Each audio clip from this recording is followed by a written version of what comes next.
Hey, this is Mike. Thank you so much for choosing this video. Today we're checking out a 2024 Alfa Romeo Giulia Quadrifoglio. This vehicle is sitting on 245/35 Pirelli tires in the front, 285/30 tires in the back, wrapped around 19-inch alloy wheels with a gloss gray finish. It also has a high-performance Brembo braking system with ventilated and cross-drilled rotors on all four wheels. You know those guys that take the engine out, rebuild the engine, change the crank, change the pistons, change the head, constantly working on improving their vehicle to get more power and everything out of it. Blood, sweat, and tears trying to soup up their vehicle. Well, this is what they're going for, a vehicle like this. This has all those performance qualities right from the factory. So very impressive vehicle. It is a high performance, just a pleasure to drive, rear-wheel drive vehicle. So it's, you know, it has issues getting traction because it has so much power. But anyways, let's get on with the video here. Here in the front, it has the parking sensors across the front. It has the shield right in here, and it has a lot of cooling. So there's no fog lights or anything. That have the intercoolers here because it has a dual turbo. So it has two turbos, twin turbos. It does have some air flow going through here, and it is a carbon fiber hood, and I'll show you that in a few minutes. I also have a night video so you can see what the headlights look like. It's a multi projector LED system, pretty decent. This particular vehicle's got some issues with the low beam adjustments, but overall I think it's pretty good. Right in here is the radar adaptive cruise control system, and also you'll see a lot of carbon fiber on this vehicle. So there's some carbon fiber right here at the bottom, there in the splitter. The actual hood is carbon fiber, and the roof. The roof has exposed carbon fiber. Now this is an upgrade, but it's very impressive looking. So looking at the profile, you can see it has this 4-leaf clover here on the side. We have some really impressive braking system.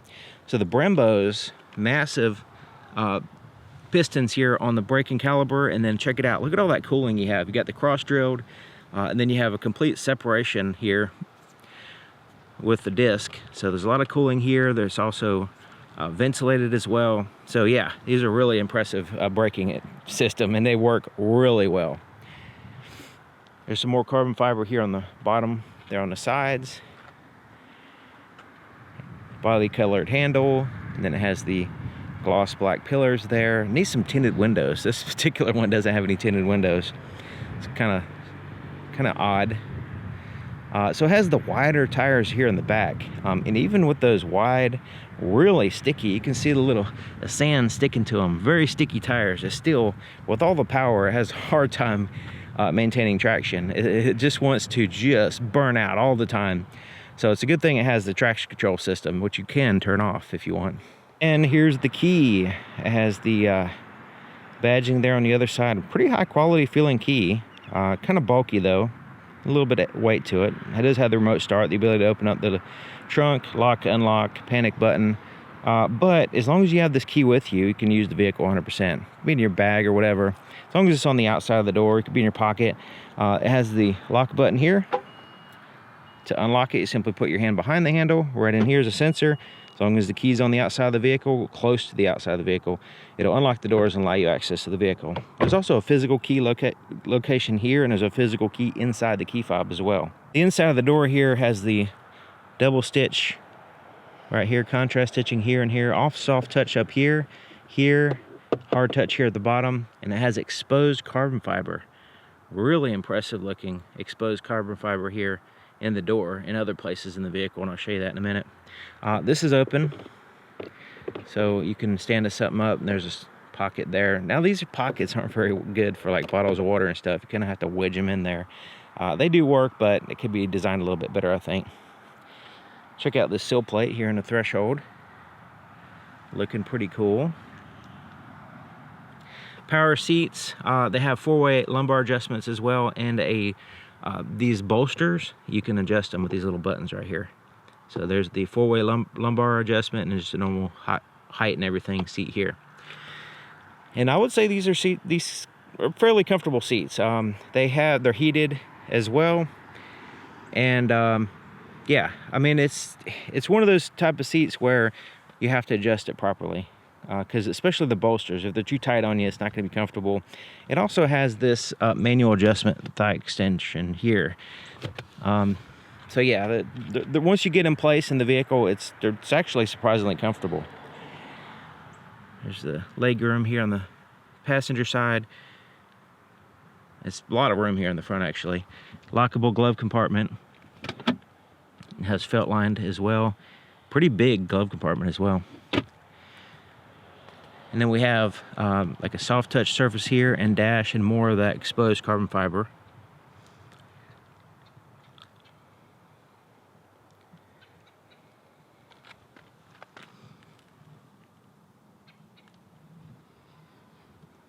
So yeah, it doesn't have a sunroof, but it has this really cool carbon fiber roof there, as well as hood. And I'll show you what it looks like under the hood. You can see the carbon fiber. I'll show you that in a few minutes. So this is a low vehicle. So getting in and out on low cars, it's like, you know, it depends on the person, but this is actually pretty decent. It's not super duper low, and also there's decent headroom, and the swing of the door is nice. So getting in and out of the vehicle there in the front, it's not a big deal. The back is okay too. It depends on how far back you have those front seats. If they're all the way back, then it really limits your legroom. So that's one thing to consider. The inside of the back door, very similar styling as the front. It even has the carbon fiber as well, like a basket weave. And then there's a little threshold area. And yeah, you can see that driver's seat is pretty far back, so that, you know, you're just not going to be able to put an adult there. It does have the latch system for car seats, so you could utilize those for kids or something. There's net pockets on the back of both front seats. There's also heated seats back here as well, with USB ports and climate control vents. There is an armrest that folds down with cup holders as well. And these latch systems, basically it has this little thing that flips up, and you can reach the anchors there.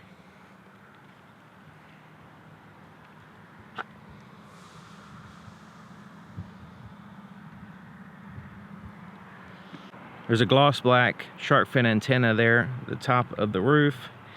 The third brake light is at the base of the glass, right in here. I'll show that in the night video.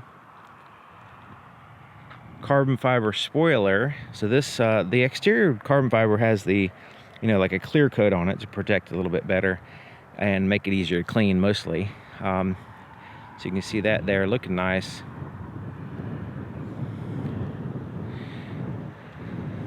LED, of course, taillights, and it also has rear fog lights. So no fog lights in the front, but it does have rear fog lights, which I show in the night video. And check it out, it has this quad dual exhaust with a, you can see a diffuser there. Looks like a functional diffuser, basically. Parking sensors back here as well. Backup camera is located right here, if you want to keep that clean. So the trunk area is surprisingly useful. I got a bunch of junk in here right now, but it's mostly carpeted except for under here. And so yeah, it's actually, I mean, the opening is small, but you know, for the most part, it's pretty decent as far as getting stuff in and out. It's, you know, somewhat adequate lights in here as well. The battery is located here on the right side, so you just take this cover off, and there's a huge battery in here, 12-volt battery. Under the floor is a tire inflator kit, which is, I guess it's okay, but I'd rather have a spare tire. There's really not room to put a spare tire unless you take up trunk space. Now you can fold these seats down to add to your cargo space while still maintaining passenger space. Fuel doors here on the driver's side. It's nice and convenient. It has a traditional cap, tether, place to hang in the cap right here while you're pumping gas. It does require premium fuel. As long as you have the key inside the vehicle, you just press and hold the brake and press this button right here to start it up.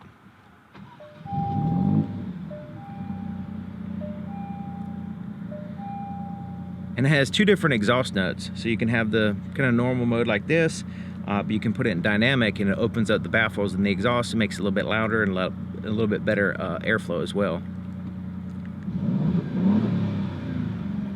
Here's the floorboard in front of the driver's seat. Now the floor mats just kind of stick onto the carpet. They don't really slide around. They do have like a Velcro type material on the other side, so they don't snap in place, but they do stay put for the most part. There's the accelerator, brake pedal, footrest with that raised rubber aluminum pedals, kind of sporty looking, which is a sports car, so that helps. So right in here is the button to release the trunk, and right in here is to open the hood. Let's look under the hood. Before we look under the hood, I just want to hear the exhaust here. It sounds so good when you have it in dynamic mode.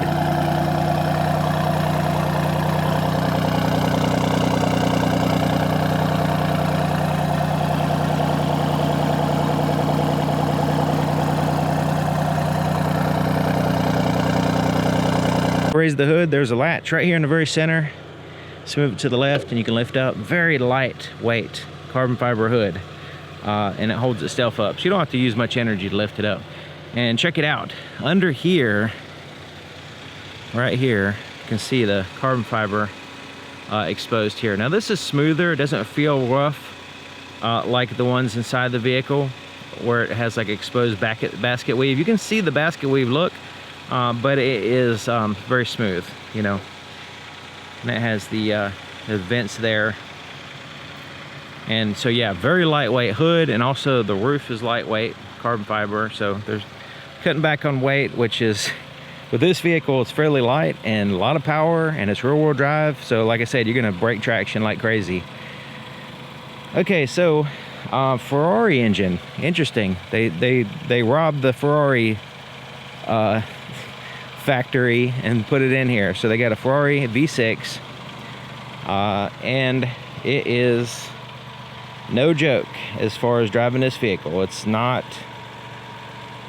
the type of vehicle you want to turn the traction control off if you don't know what you're doing, because you can spin out like crazy.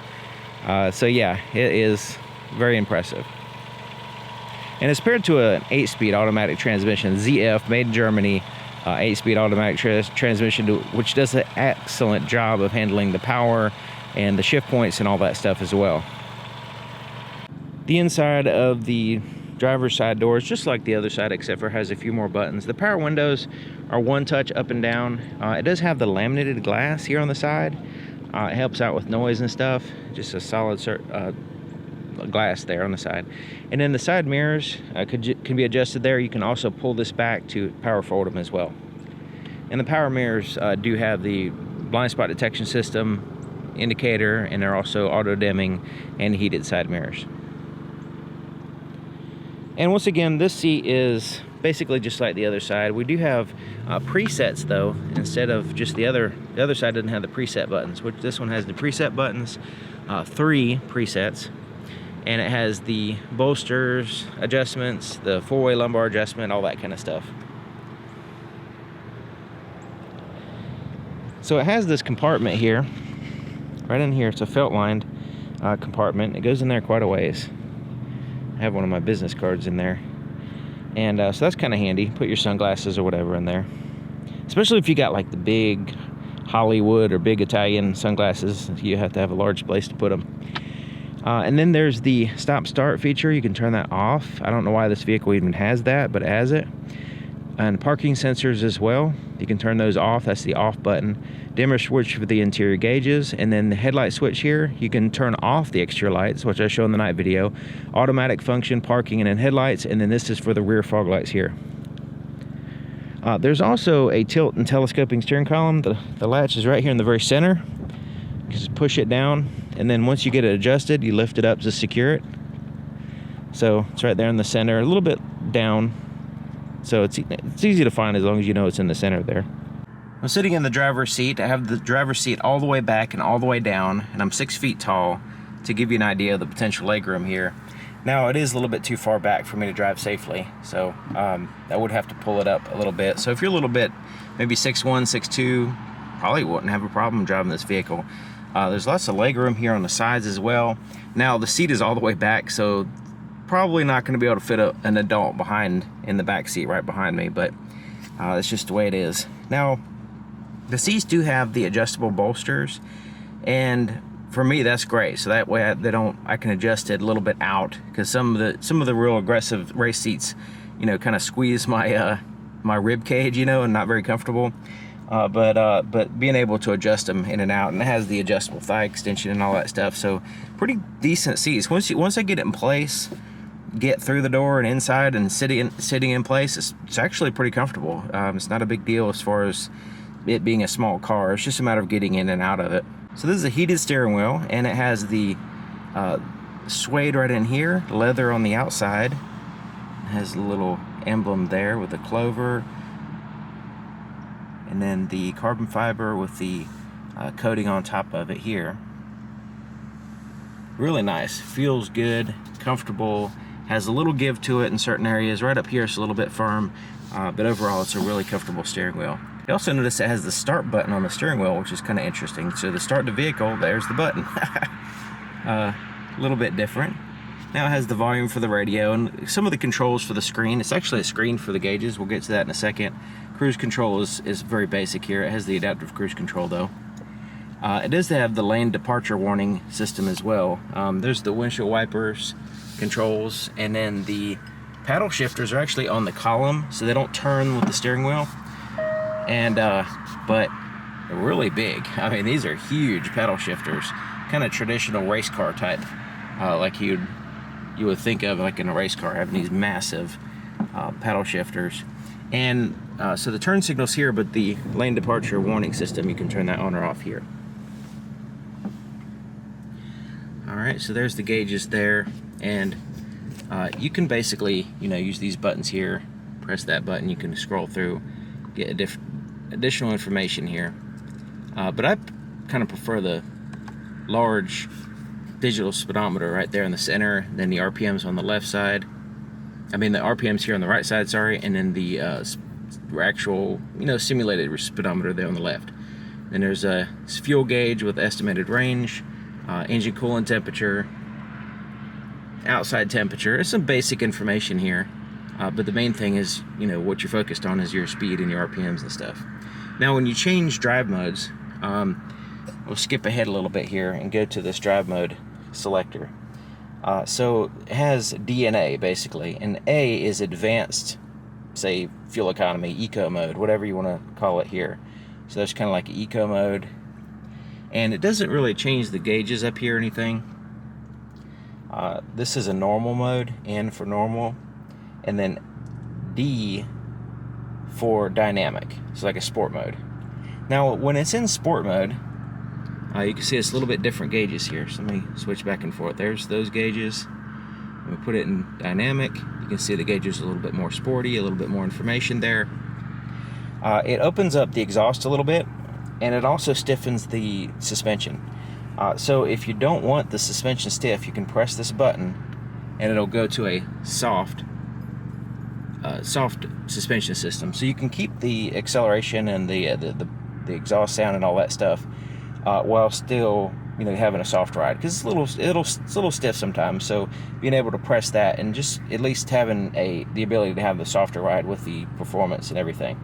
Now if you go into race mode, you do have to turn this and hold it to race mode. So this will turn off your safety features. It'll change the screen here as well, so it's more race focused. Also, it's going to kick up the cooling fans and max those out and get the vehicle prepared for, you know, more like racing, literally racing. I would definitely not recommend doing this unless you know what you're doing, because this vehicle will break traction very easily. It has a lot of power, it's rear-wheel drive, and it's not very heavy, so it can easily break traction. And if you don't know how to handle that, then don't put it in race mode, okay? So this is literally, I would recommend off-road, you know, racetrack type stuff. So this right here is already fun. The sport mode, the dynamic mode is already plenty fun. So unless you're doing some off-road racing on track or something and you know what you're doing, I would not put it in race mode. You really kind of have to know what you're doing with this vehicle. This center screen right here, it has a huge glare right now on the camera. It's not, I can see it fairly decent with my eyes, but the camera's kind of making it look worse than what it is. But this system is so slow. You can control it as a touchscreen here, you know, swiping and selecting and stuff like that. But you can also use this right here. So you can turn the dial and, you know, make different selections here. There's also a shortcut to home and then settings here. And there is a navigation and there is some information about the vehicle and all that stuff, but it's so laggy and small and not very easily read.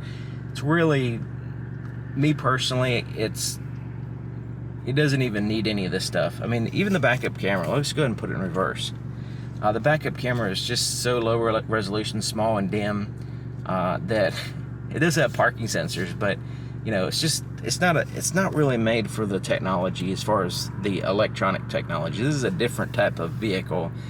So if you're not buying it for this, but still just the fact that it's so slow and laggy and barely usable, you know, has to be mentioned anyway. Okay, so down here is the climate control, dual zone, driver and passenger, fan speed, all that good stuff. USB port, 12 volt power supply, kind of looks like a cigarette lighter, retro cigarette lighter. And then there is the storage compartment right in here, which is nice. Cup holders, little place to put your key or whatever there.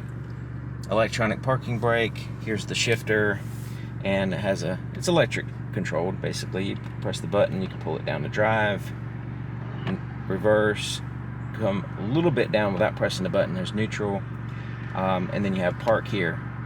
Now, if you're in drive, you can bring it over here to manual position, and you can use it like a ratchet shifter and change through the gears, and you'll know what gear you're in because it'll show right here. So instead of using the paddle shifters, you can use this right here as like a ratchet shifter. At any time, you can always go back in the drive, and then there's park. So we saw the drive modes here. This is a volume knob, and bumping it left and right changes through the tracks. It's actually pretty convenient right there. So yeah, so we have a little bit of, you know, fairly well designed as far as, you know, the layout and stuff.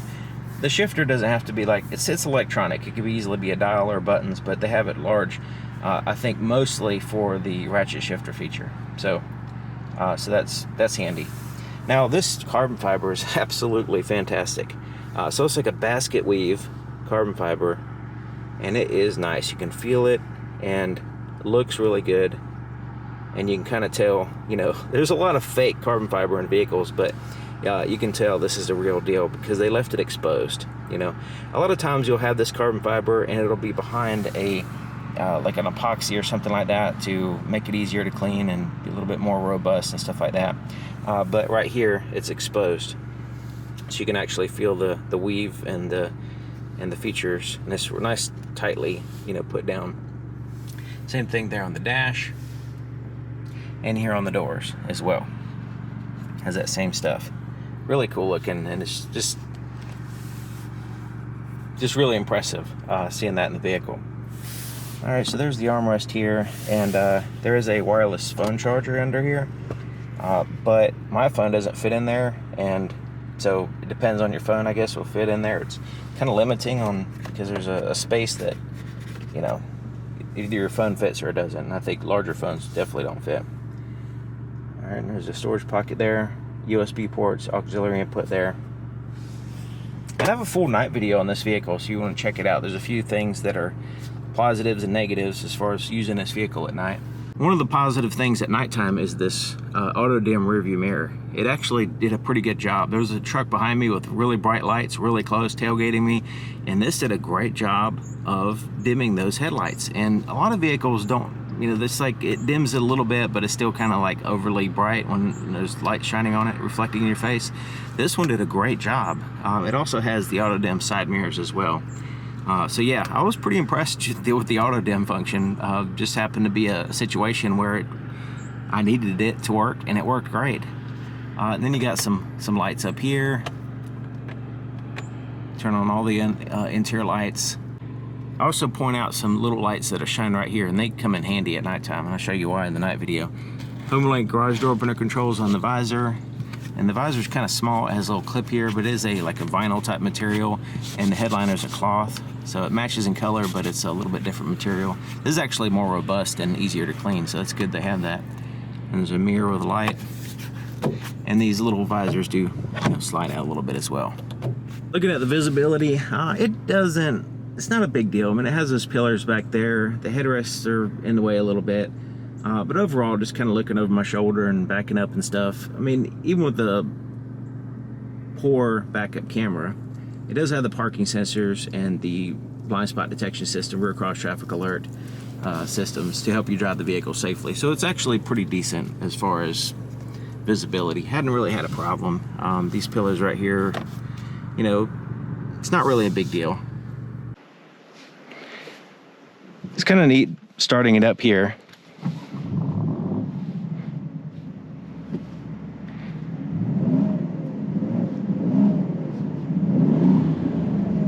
And then when you put it in dynamic mode, it opens up, makes it a little bit louder, a little bit more airflow, and more fun to drive as well. And I like to take, once I do that, I like to go ahead and put the soft dampers back on, so that way it's not as rough riding, because I'm not on a track or anything like that. I'm just kind of playing around. The electronic parking brake engages the rear wheels, and it's a separate motor from the regular calipers. So, you know, it's not going to interfere with the high performance braking system. And you can, hopefully you can hear, there's like sand and stuff sticking to the tires, because they are super sticky summer tires. And even with all that traction, it's amazing how easy it is to spin tires with this vehicle. Now, when you put it in dynamic mode, it does not turn off the traction control or anything. It's just when you put it in race mode. So when you have it in the dynamic mode, and you just punch it, it has a really good acceleration. You'll see how solid the transmission is.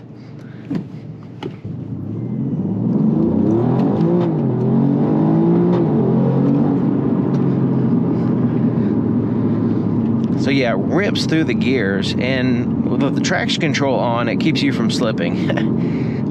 And even then, you can feel it slipping a little bit. And it really does just rips through the gears and it pins you to your seat. And it has a nice sound as well. And that's without, you know, like controlling the gears or anything. I mean, technically, the automatic transmission just switches gears so fast. Now, when you're slowing down, you know, it gives you that engine braking when you're in dynamic mode, and it keeps you at that, you know, at the ready at all times. And then, of course, track mode brings it to another level. Just kind of cruising around without, you know, accelerating fast or anything. With the soft dampers, it's actually pretty good, and it doesn't feel, you know, overly stiff. Even with those, you know, race tires and high performance, you know, thin sidewalls and all that stuff, it does a pretty decent job of keeping you from having all the jarring effects of, you know, like typical race cars. It's an enjoyable drive, just normal everyday driving around. Of course, you have the high performance, you know, like braking can stop on a dime. You really have a lot of power there behind that pedal. And of course, with the brake pedal, and of course you do it with the accelerator as well. Cornering with this vehicle was like a breeze. It's really solid on the road.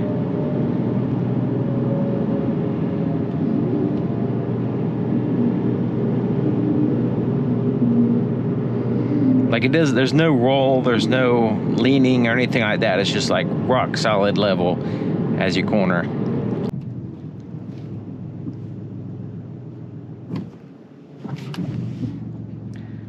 That stop-start feature really isn't good. I don't know why they put it on there, but I always forget to turn it off.